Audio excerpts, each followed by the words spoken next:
बिस्मिल्लाहिर्रहमानिर्रहीम और अस्सलाम वालेकुम। 7 फरवरी और पाकिस्तान में बुध की सुबह। आज अभी तक की इंपॉर्टेंट खबरें और उनके ऊपर मेरा तज्जिया आपके सामने हाजिर है। आज एक ही खबर है जो आपसे शेयर करनी है, लेकिन यह समझ नहीं आ रहा कि इस खबर को मैं क्या कहूं। सनसनीखेज कहूं, धमाका खेज कहूं, दिल फरेब कहूं, हैरत अंगेज कहूं, इस खबर को मैं क्या कह के आपसे शेयर करूं। अडयाला जेल से 6 महीने के बाद इमरान खान की एक तस्वीर लीक हो गई है। ना सिर्फ तस्वीर बल्कि उसके साथ साथ इमरान खान की आवाज में उनकी एक स्टेटमेंट, उनका एक बयान भी लीक हुआ है। अब आप कह रहे होंगे इसमें इतनी एक्साइटेड होने वाली क्या बात है, एक तस्वीर ही तो लीक हुई है, आप इतने एक्साइटेड क्यों हो रहे हैं? एक्साइटेड होने की बात तस्वीर नहीं है, तस्वीरें तो खान साहब की पहले भी लाखों करोड़ों हैं।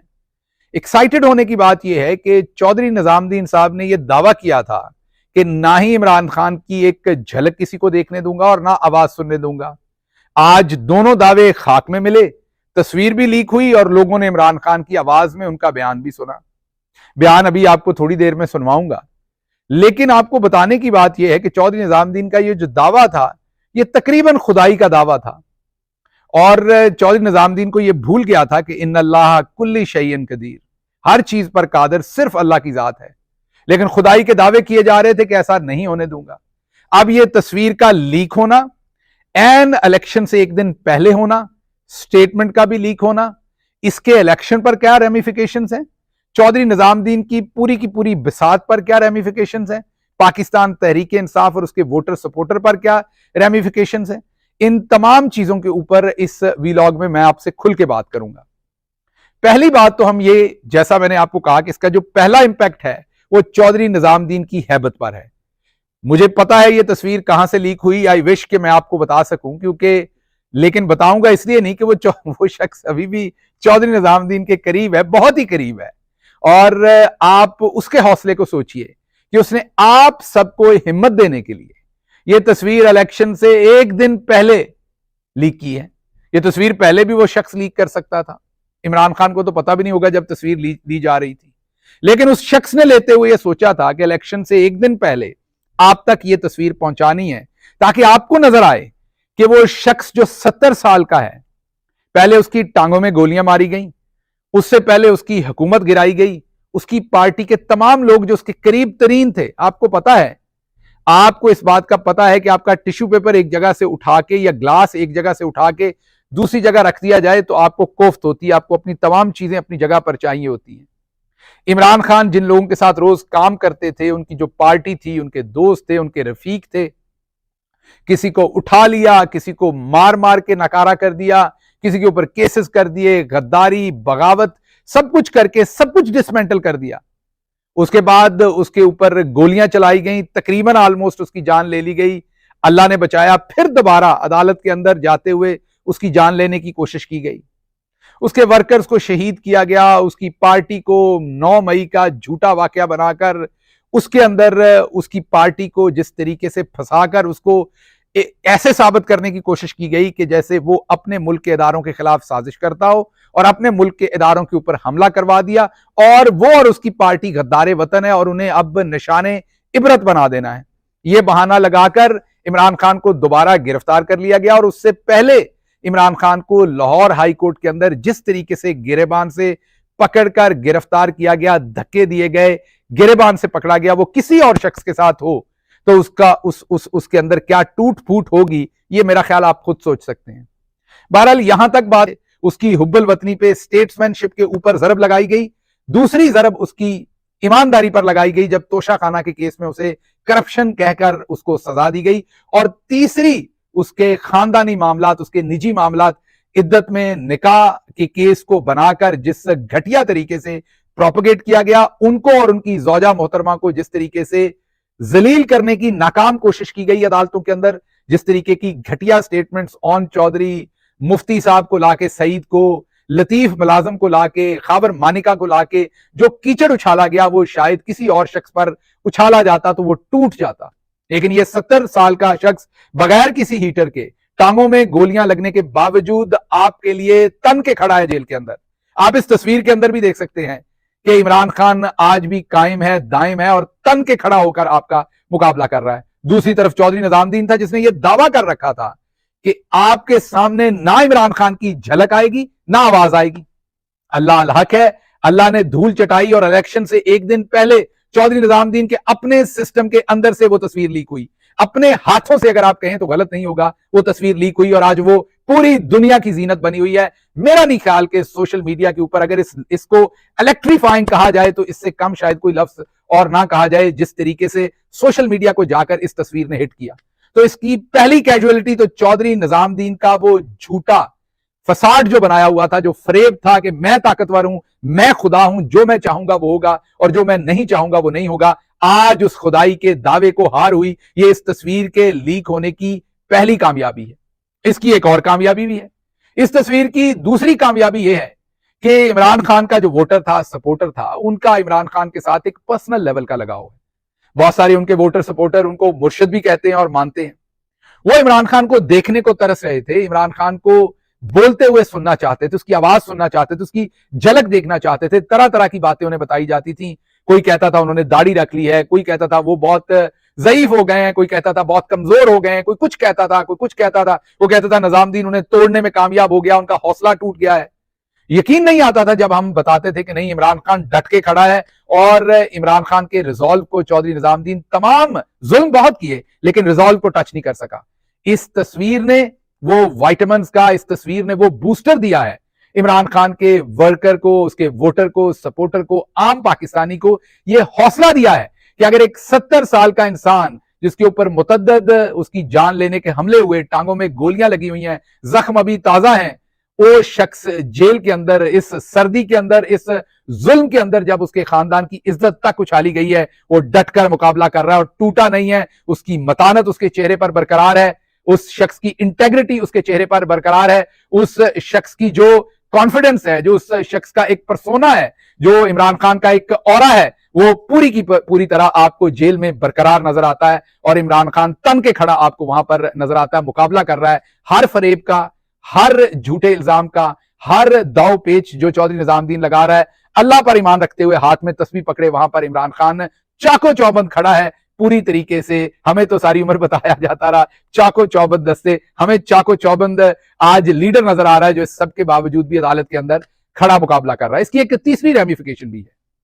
पहली दो तो मैंने आपको बता दी, जो इसकी तीसरी रेमिफिकेशन है, वो तीसरी रेमिफिकेशन ये है कि इमरान खान साहब के बारे में ये कहा जाता था, मैं आपको बड़ा वाज़ेह बताता हूं। याद कीजिए पीपल्स पार्टी का वो वजीर जिसने पूरी दुनिया में पहली दफा, जितने भी डॉक्टर्स आपके जानने वाले, आप किसी से भी पूछेंगे तो आपको बताएंगे कि अगर शराब का, ड्रग्स का कोई किसी किस्म का टेस्ट लेना हो तो वो ब्लड ड्रॉ करके लिया जाता है। ये वाहिद वजीर था पीपल्स पार्टी का, शहबाज शरीफ का, जिसने इमरान खान के पेशाब से शराब बरामद कर ली थी। हालांकि पेशाब में से वो टेस्ट होता ही नहीं, लेकिन ये कहते थे कि इमरान खान ड्रग्स लेता है, शराब पीता है।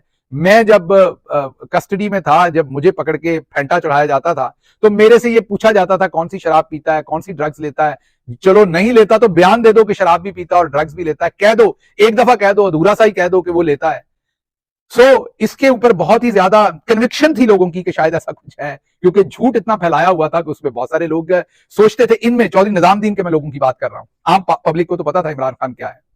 इनको लगता था इमरान खान को जेल भेजेंगे, इमरान खान की बाहर से पार्टी डिसमेंटल करेंगे, उसे एक तंग सेल में रखेंगे, वहां पर कीड़े मकोड़े छोड़ेंगे, उसके ऊपर एक सर्च लाइट लगाएंगे, उसको सोने नहीं देंगे, उसको हीटर नहीं देंगे, फिर उसकी पूरी पार्टी बैन कर देंगे, फिर 9 मई के अंदर उसे गद्दारे वतन करार दे देंगे, फिर तोशाखाना में अरबों रुपए की करप्शन में उसे आप जो है वो 10 साल की सजा दे देंगे, फिर 14 साल की सजा जो है वो आप दूसरे केसेस के अंदर तोशाखाना में देंगे और साइफर में 10 साल की दे देंगे, और फिर 7 साल की सजा आप एक ऐसे गंदे घटिया गलीज केस में देंगे जहां उसके घर की इज्जत को बाजार में लाकर खींचा जाएगा, जिसपे पूरा मुल्क अब तुफ तुफ कर रहा है उस पूरे मुकदमे के ऊपर।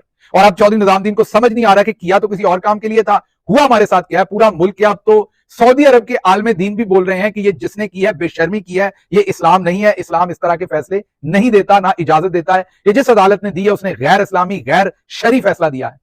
आज एक तरफ मौलवी बोल रहे हैं तो दूसरी तरफ औरत मार्च जो है वो निकल के कह रही है कि इससे बड़ा जुल्म नहीं हो सकता। तो ये सब कुछ कर लिया, पर्पज एक था कि इमरान खान को तोड़ना है। तो आइए मैं जरा आपको इमरान खान की आवाज सुनवाऊं, उस आवाज के अंदर गरज सुनिए, उस आवाज के अंदर घन गरज सुनिए, मतानत सुनिए, कॉन्फिडेंस सुनिए, इंटेग्रिटी सुनिए, ठहराव सुनिए, इमरान खान का रिजॉल्व सुनिए, तो आपको लगेगा कि चौधरी निजामुद्दीन इमरान खान की रूह को टच भी नहीं कर सका। तोड़ना तो क्या था, हराना तो क्या था, उसके पास भी ना पहुंच सका। ये सुनिए इमरान खान की आवाज में, और नीचे कोशिश करते हैं कि आपको उर्दू में, क्योंकि आवाज बहुत कम आ रही है, ताकि आप सुन सकें कि वो क्या कह रहे हैं। मैं दावा करूंगा कि मैंने किसी की शक्ल जब मेरी निगाह हुई पहली बार मैंने किसी की शक्ल देखी। मैं दावा करूंगा कि मैंने किसी की शक्ल जब मेरी निगाह हुई पहली बार मैंने किसी की शक्ल देखी। मैं दावा करूंगा कि मैंने किसी की शक्ल जब मेरी निगाह हुई पहली बार मैंने किसी की शक्ल देखी। आपने सुना, आप इस आवाज को रिवर्स करके दोबारा सुन लीजिए ताकि आपको इमरान खान का लगे कि क्या ये वही इमरान खान नहीं है जो 6 महीने पहले आपसे टेलीविजन पर जैसे बात करता था। ये तमाम मुसाइब के बावजूद वहां डट के खड़ा आपसे वही बात नहीं कर रहा। तो मैंने जो आपको कहा कि इसके 3 बड़ी रेमिफिकेशन है तस्वीर की।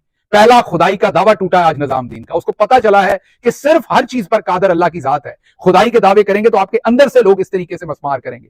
मैं दोबारा कह रहा हूं, जिसने लीक की वो वहां ऐसी जगह पर है कि जिस पर बेचारे पे अताब आ सकता है, जिस शख्स को निशाने इबरत बना सकता है, लेकिन उसका अल्लाह पे इत्काद सोचिए, उसका अल्लाह के ऊपर ईमान सोचिए कि उसने आप लोगों के लिए, क्योंकि वो ये समझता है शख्स जिसने लीक की है कि इमरान खान की तस्वीर अमानत है जो आप लोगों तक पहुंचनी चाहिए और वोट से एक दिन पहले पहुंचनी चाहिए ताकि आप लोग ये फैसला कर सकें कि आपका लीडर जब नहीं टूटा और तन कर खड़ा है तो फिर आपके पास बुजदिली करने का, आपके पास काहली करने का, आपके पास ये एक्सक्यूज देने का मेरे वोट से क्या होना है, मैंने वोट दे भी दिया तो क्या होना है। तो आप मुझे बताइए, अगर इमरान खान वहां पर डील कर ले तो पहले पाकिस्तान में 1947 से लेके अब तक किस किसने डील नहीं की? या 1956 के अंदर सिकंदर मिर्जा ने डील नहीं की पाकिस्तान के आइन के साथ, जिस तरह का आइन बनवाया? या 1958 में जब उन्होंने आइन को मुअत्तल किया तो डील नहीं की? या उसके बाद अयूब खान ने डील नहीं की? या अयूब खान के बाद याया खान ने डील नहीं की? या याया खान के बाद भुट्टो साहब ने उस टाइम डील नहीं की? या उसके बाद नवाज शरीफ ने डील नहीं की, मुशर्रफ साहब ने डील नहीं की, बेनजीर साहब ने डील नहीं की? किसने डील नहीं की जो अकेला इमरान खान रुक जाए? लेकिन नहीं डील की उस शख्स ने। क्यों नहीं की? क्योंकि उसकी आंखों में वो शर्म है कि वो आपको कैसे फेस करेगा। उसने आपके साथ जो वादे किए हुए हैं वो उनके ऊपर तन के खड़ा है आज भी। उसने डील नहीं की तो आपकी इंटेग्रिटी की वजह से नहीं की, उसने डील नहीं की तो कौमी वकार की वजह से नहीं की। तो आपका फर्ज क्या है? इमरान खान ने जेल से आपको पैगाम भेजा है कि उसे आपके 24 घंटे चाहिए। वो 24 घंटे शुरू होंगे 8 तारीख की सुबह 5 बजे से। आपने वोट डालना है और अगले दिन सुबह 5 बजे तक अपने वोट पर पहरा देना है। अगर आप अब भी घर में बैठे रहे तो फिर मैं सोचूंगा हमारे जैसे, मैं 38 साल का था, मैं 38 साल का था, अपने करियर की पीक पे था, अमेरिका की दूसरी बड़ी यूनिवर्सिटी के अंदर एक ऐसी नौकरी थी जो किसी भी शख्स की ड्रीम जॉब हो सकती है। वो छोड़ के अपना पूरा लाइफस्टाइल, खानदान, हर चीज छोड़कर उस गंदी गलीज दुनिया के अंदर, मैं पाकिस्तान को नहीं कह रहा, वो जो करप्ट पूरे का पूरा इकोसिस्टम है उसके अंदर जाकर, जिसमें बहुत सारे पाकिस्तान तहरीक इंसाफ में भी उसी तरह के लोग हैं, इमरान खान ऊपर से तो नहीं ला सकता, वो कोशिश करता है फिल्टर करने की, अच्छे से अच्छे लोग लाने की, उन गंदे गलीज तरीन तरीकों के साथ एग्जिस्ट करने की कोशिश की गई। वहां पर हर तरह से हमने उसका मुकाबला करने की कोशिश की। अगर आज आप वोट नहीं डालते तो इमरान खान की तो कुर्बानी बहुत बड़ी है। मेरे जैसे लोग जिन्होंने छोटी छोटी कुर्बानी दी है कि अपना सब कुछ छोड़ा और वहां गए पाकिस्तान की बेहतरी के लिए और फिर वहां पर गद्दार कहलवाए। जी हाँ, वही सेडेशन और गद्दारी का मुकदमा जो सबसे पहले पाकिस्तान बनने के बाद जो सबसे पहले फातिमा जना साहबा के ऊपर किया गया था। जी हाँ, कायदे आजम की बहन को गद्दार और ट्रेटर कहा गया था, किसी और ने नहीं। उस वक्त के मिलिट्री चीफ ने उनके बारे में ये स्टेटमेंट भी दी थी, पम्फलेट भी छापे थे। तो आप बताइए कि गद्दार कहलाए गए, बागी कहलाए गए, 27 और केसेस करवाए गए, उल्टा टांग कर जो है वो इस किस्म के तशद्दुद हुए कि आज तक नॉर्मल चल फिर नहीं सकते। जिंदगी बदल गई तमाम की तमाम, लेकिन आज भी समझते हैं जो किया अपने अल्लाह को हाजिर नाजिर जानकर अपने मुल्क के लिए किया। क्या आज हम आपसे इतना नहीं मांग सकते कि आप वोट डालें?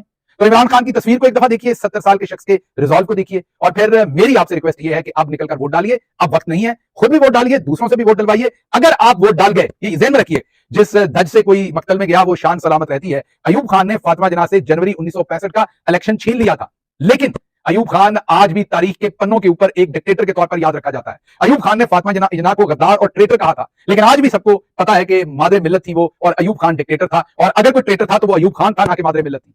तो जब आप एक रिजॉल्व के साथ फैसला कर लेते हैं तो फिर हिस्ट्री में आपका नाम लिखा जाता है। आज आपके पास मौका है, इमरान खान आपको ये मौका दे रहा है।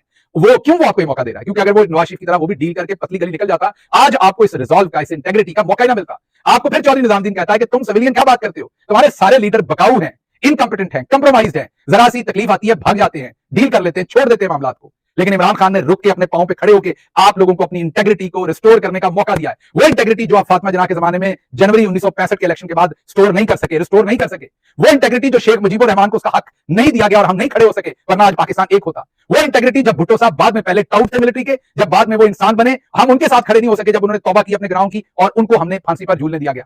वो इंटेग्रिटी जिसके ऊपर अगर हम एक दफा खड़े हो जाते, एक दफा वोट डालते, तो आज पाकिस्तान भी हिंदुस्तान की तरह बहुत आगे होता। तो मैं एक दफा फिर आपसे दोबारा रिक्वेस्ट करूंगा कि कल वोट डालिए, आप इमरान खान के लिए वोट डालिए, इमरान खान के रिजॉल्व के लिए वोट डालिए। हम सब लोगों ने जो छोटी छोटी कुर्बानियां दी हैं उसके लिए वोट डालिए। हमने शौक से ही कुर्बानियां नहीं दी, हमने अपनी जिंदगियां, खानदान शौक से तबाह नहीं किए। आपके बेहतर मुस्तकबिल, आपके बच्चों के बेहतर मुस्तकबिल के लिए किए। हमने तो कोई माल नहीं बनाया, मैंने तो पाकिस्तान में 4 साल में कोई माल नहीं बनाया, इमरान खान ने तो कोई माल नहीं बनाया। तो आप लोगों को फैसला करना पड़ेगा। और इसके साथ आखिर पर मैं आपको बताना चाहूंगा कि मैंने एक डिटेल्ड वीलॉग रिकॉर्ड करवाया है जिसमें मैंने 1947 से लेके जी हां, 1947 से लेकर चौधरी निजामुद्दीन ने पाकिस्तान के निजाम को बार बार कैसे लूटा, किस तरीके से 1958 में आइन मुअत्तल हुआ, पहला मार्शल लॉ लगा, किस तरीके से फातिमा जना के साथ सलूक किया, किस तरीके से उन्हें गद्दार कहा, ट्रेटर कहा, किस तरीके से शेख मुजीबुर रहमान को उस पर मौके तक पहुंचाया कि उसने फिर हिंदुस्तान और बंगाली अवाम के साथ मिलकर अपने मुल्क की इंडिपेंडेंस की, अपने इलाके की इंडिपेंडेंस की बात की, किस तरीके से जीती हुई सीटें उसको हमने हुकूमत ट्रांसफर नहीं की गई, किस तरीके से मुजीब के नाम पर हमने लाल स्याही के साथ कांटा लगाया, जैसे आज हम कहते हैं कि इमरान खान के नाम पर कांटा लगाया। पूरी हिस्ट्री, क्योंकि 1970 का इलेक्शन भी बिल्कुल उसी तरीके से रिग्ड था जैसे आज है। आज जुल्म का बाजार और भी ज्यादा गर्म है, लेकिन तब भी बहुत जुल्म हुआ और उस जुल्म के अंदर मादरे मिल्लत फातिमा जना को भी ना छोड़ा गया। मैंने एक तफसीली वीलॉग किया है जो आपसे चंद घंटे बाद रिलीज करूंगा, जरूर देखिएगा उस वीलॉग को, इसलिए कि आपको पता लगे कि ये सब कुछ क्या नया हो रहा है या हमारे साथ बार बार किया गया। हाँ, ये जरूर है इस दफा जुल्म और उसकी इंटेंसिटी बहुत ज्यादा है। साथ ही मुझे इजाजत दीजिए। अल्लाह आपका हामी नासिर हो। पाकिस्तान जिंदाबाद।